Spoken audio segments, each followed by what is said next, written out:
Hey guys, welcome back. It has been a while since we've been in the garage. Actually, it really hasn't. It's been a while since Bill's been in the garage. Jason and I have been working our butts off. Note to self, never start 3 projects simultaneously. We ran into waiting on parts for the Ute, so we started working on the red Camaro. Ended up waiting for parts on the red Camaro, so we started working on the Nova. And then it just became a shuffling match back and forth, and at the end of the day, it seemed like we weren't making any progress at all. The reality is, we have. A lot of the parts have come in for the Ute. Still got to get back on the red Camaro. Nova is now running and driving. We're working on the tune and working out a couple of bugs to try to take that on the power tour. So let's talk about the Ute because it's been a while since we've been back. We're going to start underneath and kind of work from the back to the front. If you watched the last video, you know that we were running out of fuel. Aside from, well, technically the last video was me, shooting parts out of the back. But right before that, when we were on the dyno, we were just running out of fuel. And I made a commitment that this thing is going to be over 1,000 horsepower, and I will not be denied. So we have upgraded the fuel system. We have gotten rid of the factory fuel pump completely. We've put Air Motive's 3.5 brushless gear pump in here. We've got a dash 12 feeding that, dash 10 coming out, and then coming down here, coming into our flex fuel adapter, and then on the other side we're splitting off into a Y. We've got 2 dash 8 lines feeding both fuel rails simultaneously with a dash 8 return coming back. To tackle some of the issues that we ran into with shooting parts out of the back, we have replaced everything that we could with solid joints. The only thing left that's not solid joints so far are the cradle bushings themselves, which we do have solid aluminum cradle bushings if I need to put those in. When we do some test and tune, if I get any wheel hop at all, we will go ahead and lock this thing completely down. Because this is a drag and drive car and we only do a couple events with it, it spends just as much, if not more time on the road. So we were trying to save a little bit of ride quality. One of the other issues that we had was the manual transmission. So the clutch that we put in from Monster was an awesome clutch, handled the power, absolutely no issues.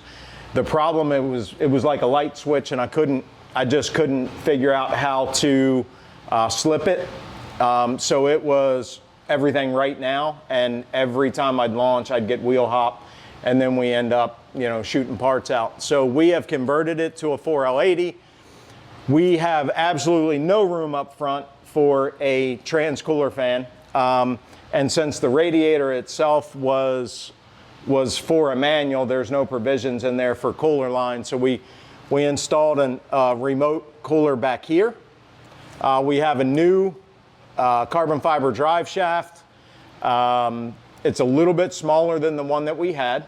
I've also gone to a spool. We went away from the wave track and we went to a 35 spline spool. So we've got a bigger, beefier pinion this time. Hopefully that holds the power. We went with a 4L80 full manual transmission.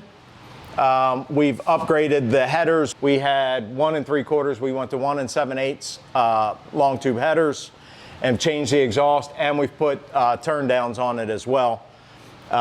We have completely rewired the car. The E38 factory ECU is now gone. We've converted that to a Holley Dominator. Yeah, it's a lot. There's been a lot of things that have gone on. We'll drop this down. We'll talk about the fuel cell and where that is and everything else. And then we'll go ahead and fire it up for you. Yeah. You leave all that plugged in.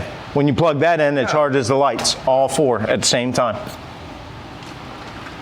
Crafty, aren't I? You heard what happened with his wife's truck, right? I fixed it. Did you now? No. All right, now that we've got it back down on the ground, first of all, don't judge me. We still got a lot of cleaning up to do. We mounted the fuel cell in the back. I placed this based on weight and scaling the vehicle, so I'm aware that it's biased to a certain degree. I am calculating for the battery and also the nitrous bottle. So we'll be running a 200 shot of nitrous. The battery used to live directly behind the driver's seat.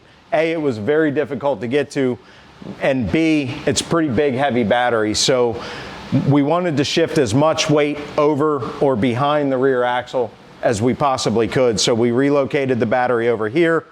Fuel cell is now mounted here. So directly underneath the vehicle, right down here is where the fuel cell or the original factory fuel tank would have been. That's now back here. So we're shifting weight again back on the back side of the axle or directly over the axle. We can take a look underneath. Well, come on up here, Bill. So we have changed the inside as well. We've got a cage on the way. We went with an M&M shifter. We've got to clean all this up, but we went with an M&M shifter. This is a race wire control panel that will mount to the cage when it comes in. SFI removable steering wheel. So we actually have two wheels for it. One has all of our cords for the trans brake and line lock and everything. And then we've got a quote unquote street wheel when we're not racing. So a little bit of changes in here. We also changed the seats out. They're not full-on racing seats. We decided to go with a Pro Touring seat. And we did get the OMWF Racing logo in there because the car wouldn't be complete without that. And we were able to reawaken the interior bus. That way our power windows, radio, HVAC system still works off the factory BCM. Yeah, so basically everything with the exception of the engine and air conditioning, compressor. So even the blend door motors, everything else, we were able to keep the car's BCM bus alive. So all of that lighting and everything, internal lighting and everything else is functioning the way it did from the factory. Obviously, we've gotten rid of all of the airbags, and we had to use a creative method to get the AC compressor to engage because the car still does have air conditioning. I refuse to drive anything in the South on the road without air conditioning. A couple of things that have changed out here. Obviously, when we got rid of the factory ECU, it opened up a lot of space over in here. This is where the original factory fuse block and relay block for the underhood was. We kept the ABS pump here just to function as a distribution block for the brakes, but the ABS is effectively gone. Moved the fuel pressure regulator here. So we've got our fuel lines coming up. So again, we've got two -8 lines feeding both rails. We're coming over here to the regulator and then back. Let's see, what else did we do? Big change out here is we went from a D1 SC blower to an F1A.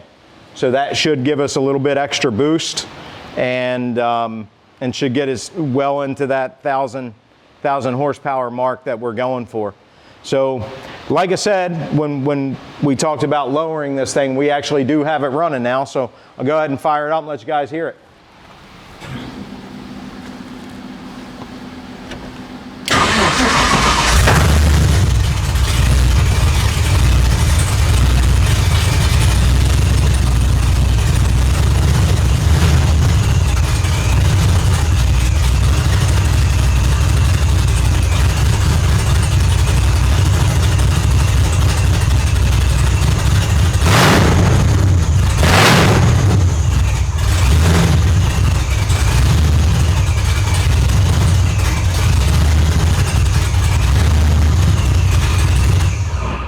Obviously, we still have some things that we need to work out on the tune.